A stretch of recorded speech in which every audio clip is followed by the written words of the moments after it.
contra o Fortaleza. Primeiro destaque desse jogo vem para o confronto dos dois treinadores. De um lado, Abel Ferreira e do outro, Renato Gaúcho. Nós temos aí números interessantes, porque Abel, desde que chegou, não venceu o Flamengo. E Renato, mesmo nos tempos do Grêmio, não conseguiu vencer o Abel Ferreira. O que pesa mais? Abel Ferreira não vence o Flamengo, mas ele vai muito bem contra o Renato Gaúcho, hein? Contra o Flamengo, Brasileirão 2020, Flamengo 2, Palmeiras 0. Contra Renato, Palmeiras 1, Grêmio 1, Supercopa do Brasil, o Flamengo ganhou a disputa de pênaltis e levantou a taça. Copa do Brasil 2020, Grêmio 0, Palmeiras 1. Brasileirão 2021, Flamengo 1, Palmeiras 0. Copa do Brasil 2020, Palmeiras 2, Grêmio 0. Tem o duelo dos técnicos aí domingo, hein, Calçade? O Abel quer vencer pela primeira vez o Flamengo e o Renato quer vencer pela primeira vez o Abel. Tem muita diferença aí. Tem diferença nas equipes, tem diferença nas ideias dos treinadores, elas são completamente diferentes.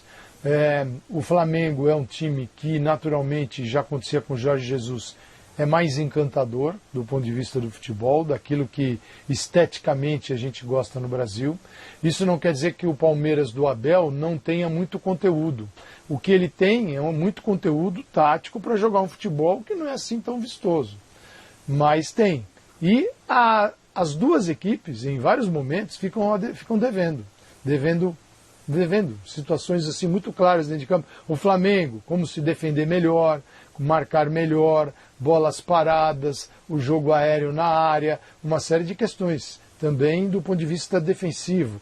O Palmeiras, uma equipe que costuma esperar mais, sair muito nos espaços e tem jogadores de velocidade, tem Rony, tem o Dudu, são caras assim muito velozes e que podem atingir um adversário que dá muito espaço para jogar. Agora, você sabe exatamente como as duas equipes, como elas jogam. Pode variar os nomes do Palmeiras? Pode variar. Mas vai mudar muito a forma de jogar? Não vai mudar. E o Flamengo também. Desde que ele pudesse ter o melhor time possível nesse momento, mas é um jogo em que os confrontos das ideias diferentes, desses mundos diferentes que os dois tocam a respeito, quando eu digo exclusivamente do tipo de jogo realizado no campo, o Flamengo tem levado uma vantagem aí. Então eu acho que isso está na conta do Palmeiras muito forte, para o Abel, para os jogadores, que é tentar vencer esse Flamengo e mostrar que esta proposta de jogo, que é menos vistosa e bonita, não é assim ineficaz. Essa é a missão do Palmeiras contra o Flamengo. E fantástico que a gente tenha esse tipo de jogo e tomara que ele seja bom, que ele não seja uma decepção.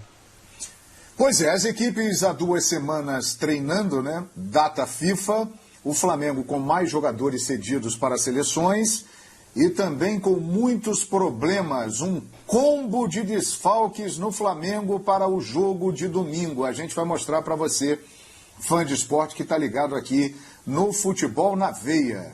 Veja aí, o Flamengo pode ter até 6 desfalques contra o Palmeiras.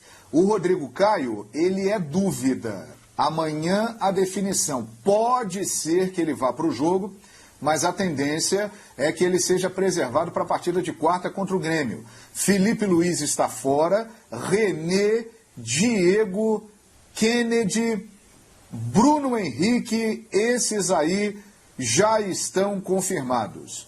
Em compensação, o Flamengo terá aí os retornos de Isla, Everton Ribeiro, Gabigol e também o Arrascaeta, que estavam servindo às seleções na data FIFA. E o Palmeiras terá aí todos os jogadores à disposição. Um provável Flamengo. É uma missão difícil escalar o Flamengo agora, é uma incerteza, mas aqui nós temos um provável. Diego Alves, Isla ou Mateuzinho, Gustavo Henrique, Léo Pereira, mas pode aparecer ali o Bruno Viana, Ramon, mas também tem a chance do Rodinei entrar improvisado na lateral esquerda.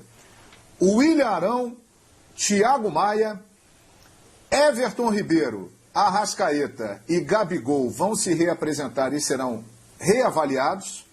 E Michael confirmado no ataque. Esse aí é um esboço de Flamengo para o compromisso de domingo. E o Abel terá aí a força máxima, à exceção do Jorge, que ainda não está pronto para estrear. O Abel terá todo mundo à disposição, Jean. Pois é, eu acho que assim, esse ponto, esse aspecto dos jogadores e dos times que entram em campo tem se mostrado no confronto, né, entre técnicos e times, ou entre os dois técnicos, predominante. A verdade é essa, porque quando a gente pega o primeiro tema aí, quando a gente pega esses tabus, em tese a gente pode dizer o seguinte: eu não estou evidentemente dizendo que os técnicos não tenham participação ou importância nesses resultados, mas em tese o Flamengo vencer o Palmeiras, o Flamengo é um time mais forte, né, com mais jogadores decisivos do que o Palmeiras, então ali acabou predominando o time mais forte. E o Palmeiras vencer o Grêmio do Renato, como a gente viu ali, também significa que o time mais forte, o time com os melhores jogadores, acabou vencendo. Então eu acho muito importante você olhar para quem vai entrar em campo, para quais são os jogadores, para o peso, para a diferença que podem fazer eventuais ausências. A gente está falando, né, de um Flamengo aí que pode não ter, se a gente falar de titulares, 4 titulares, né? Estamos falando de 3, 4 titulares. Claro que o Rodrigo Caio é uma ausência quase que constante, e vamos falar ainda hoje do Davi Luiz, porque também acho que talvez a chegada dele tenha até um pouco a ver com isso, né? Mas eu acho que é um confronto daqueles imprevisíveis e não adianta a gente querer pegar como base os históricos, né? O histórico do Abel contra o Renato Gaúcho, que o Abel leva melhor, ou o histórico recente do Flamengo contra o Palmeiras, em que o Flamengo leva melhor. Quando a gente está falando desse nível de disputa, com esse nível de qualidade e com jogadores com capacidade de decisão, como a gente vê dos dois lados, né? Porque agora o Palmeiras também tem o Dudu, que é um cara que eu acho que com a capacidade de decisão dos melhores caras com capacidade de decisão do lado do Flamengo. É um detalhe, é um erro aqui, é uma jogada espetacular ali, e são assim que esses jogos têm se decidido, pelo menos na maioria das vezes, nos últimos tempos, né, João? Então é daqueles jogos para a gente, claro, aguardar com expectativa, torcer para que tenhamos um jogo como, por exemplo, foi a Supercopa, tal de Recopa e Supercopa, que eu sempre... A Supercopa, né, que foi um jogo de altíssimo nível, com qualidade dos dois lados, com desejo de jogar dos dois lados. Tomara que seja assim também nesse domingo. E tem tudo para ser. E o Dudu de volta, né? O Dudu que foi embora na metade do ano de 2020, mas ele tem números aí interessantes contra o Flamengo, é uma atração também desse jogo. Agora, outro ponto que chama atenção, e eu vou rolar a bola para o Vitor Birner. O Flamengo, no primeiro turno do Campeonato Brasileiro, ele venceu os 4 grandes de São Paulo. Ele perdeu para o Bragantino, que é uma equipe emergente, mas não é um time grande do futebol de São Paulo e brasileiro. Está crescendo aí no ranking. Veja aí, Flamengo venceu por 4-0 o Santos, 3-1 Corinthians, 5-1 São Paulo, e o placar mais magro foi exatamente contra o Palmeiras, gol do Pedro na primeira rodada no Maracanã. O Vitor Birner, placar agregado até agora do Flamengo contra os paulistas no Brasileiro. Tá 13-2. E o Flamengo, com desfalques importantes, vai encarar o Palmeiras domingo dentro do Allianz Parque. Birner. Eu acho que o lado esquerdo vai ter, sem dúvida alguma, algum prejuízo, pelo menos, porque o Felipe Luiz, para mim, é insubstituível. E o René, que provavelmente jogaria, não pode também atuar. O Bruno Henrique é insubstituível, não tem um jogador do nível dele e provavelmente também não vai atuar. Porém, mesmo assim, você olhando a escalação do Flamengo, é uma equipe que tecnicamente bate com o Palmeiras, pode ganhar do Palmeiras, sem dúvida nenhuma. Eu acho que o desempenho dos jogadores, o desempenho coletivo, tudo isso vai acabar pesando demais nessa partida. Sobre o Dudu, Dudu era um jogador que foi o melhor do Palmeiras enquanto esteve na equipe, mas sempre crescendo um pouco ao longo da temporada, né? Ele chegava no segundo semestre jogando desde o início da temporada, melhor do que ele atuava no primeiro semestre. E ele, por exemplo, fez grandes partidas contra o São Paulo na Libertadores, principalmente no segundo jogo, jogou em nível muito alto, mas ele ainda não conseguiu adquirir uma regularidade. Eu acho que esse é um jogo interessante para Dudu conseguir a sua ascensão, porque é um jogo de valor maior. Na tabela, todo jogo vale 3 pontos. No coração do torcedor, alguns jogos, se eu for quantificar, valem 6, 7, 8 pontos, né? E esse é um jogo que para o palmeirense e para o flamenguista tem um valor especial. São as equipes que protagonizam a principal rivalidade do país nos últimos anos. Eu acho que o Atlético vai entrar nessa briga porque montou um time para isso, mas como são as duas principais equipes do futebol brasileiro, nas últimas 3, 4 temporadas pelo menos, eu acho que eles protagonizam a principal rivalidade. Esse jogo é uma partida muito especial para o torcedor e para os atletas também. A rivalidade entre os jogadores também é mais acirrada. É bom que seja assim, isso mostra comprometimento, mostra que o jogador dá valor à profissão dele, ao trabalho dele, à camisa que veste. Mas eu acho que o Flamengo vai entrar com uma equipe, repito, com capacidade para jogar com o Palmeiras, do nível técnico tão bom quanto o do Palmeiras, porém não tão forte quanto poderia entrar como se tivesse o seu principal lateral esquerdo e o Bruno Henrique. Muito bem, é isso aí. O Flamengo é o carrasco aí dos grandes de São Paulo. O retrospecto é impressionante. Pois não? Só mais um ponto. Assim, se o Flamengo vencer esse jogo, sim, pode ser uma das maiores vitórias do Flamengo nesse combate com o Palmeiras. Por quê? O Flamengo não tem Felipe Luiz, o Diego e o Bruno. Como disse o Birner, o lado esquerdo é o lado que perde com isso.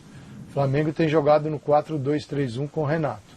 Então, no desenho tático, deve ter o Everton, Arrascaeta, Michael, Gabigol. Michael vai naquele papel de Bruno Henrique, sem ter os mesmos argumentos que o Bruno Henrique, mas mantém a estrutura. Legal. Então, o Flamengo perde 3 titulares e outros 4 titulares serviram aí as seleções na data FIFA. Então, o Flamengo, além de perder 3, tem mais 4 comprometidos. O Palmeiras tem o goleiro Everton, Gustavo Gomes, é verdade. Só que em todos os setores o Flamengo tem mudanças. Tem mudança na linha defensiva, tem mudança no meio de campo, tem mudança no ataque. E olha que coisa, Gabigol e Everton vão se apresentar amanhã. Vieram direto para São Paulo, Isla e Arrascaeta. Você entende onde eu quero chegar? Por mais tempo que o Renato teve durante esse período aí de data FIFA, 3 titulares não podem jogar e outros 4 não tiveram presentes. Então são 7 jogadores com algum tipo de problema. Os que não vão jogar, óbvio, e aqueles que ficaram rodando a América do Sul, foram 3 datas, 3 jogos, isso pesa na estruturação do treinador e no time que ele vai colocar em campo. Então, assim, o Flamengo vai muito mais complicado para esse confronto do que o Palmeiras. Eu vejo o Palmeiras, sim, à espera do Flamengo, um pouco mais forte por ter usado esse período de uma outra forma, mesmo tendo alguns jogadores convocados. Esse ponto me chama a atenção, João. Continuar falando do jogo, hein, ô Mauro? Para tudo, porque coisas pouco prováveis podem acontecer na vida de todos nós. Dando crédito ao Globo, que acaba de publicar o seguinte, vamos mostrar aí. Jornal O Globo, Flamengo acerta com Davi Luiz, final da novela. E hoje, durante o dia, o jornalista italiano Fabrício Romano, especialista em mercado da bola, ele que tem uma série aí de notícias antecipadas, de muita credibilidade, já tinha publicado no seu Twitter que o Flamengo tinha chegado a um acordo verbal com o Davi Luiz, e a informação é essa. Só falta realmente a assinatura do Davi Luiz, mas já está tudo acertado entre as partes, sendo colocado no papel, contrato até dezembro de 2022. Inclusive, agora há pouco, o Marcos Braz colocou lá no Twitter dele um ponto, dando a entender o seguinte, ponto final. Então, Mauro Naves, acabou a novela, hein? Flamengo acerta com Davi Luiz. A grande aquisição, né? Tomara que o Rodrigo Caio se recupere e passe a ter uma regularidade, né? Para que os dois possam jogar juntos, né? Eu não vejo outra opção. Óbvio que o Davi vai ser titular e o Rodrigo também é titular absoluto daquela defesa, uma bela dupla que já há muito tempo, né? Muito tempo o Flamengo vem querendo ter um pouco mais de segurança, né, nessa defesa, apesar de ter contratado, eu acredito, bons jogadores, né? Que foram bem nas outras equipes, mas primeiro não caíram muito nas graças da torcida, depois o Renato passou a dar força para esses zagueiros, até porque precisava, não tinha outra opção, ele resolveu colocar o Arão de volta no meio, e aí deu moral para quem estava lá, mesmo sem o Rodrigo.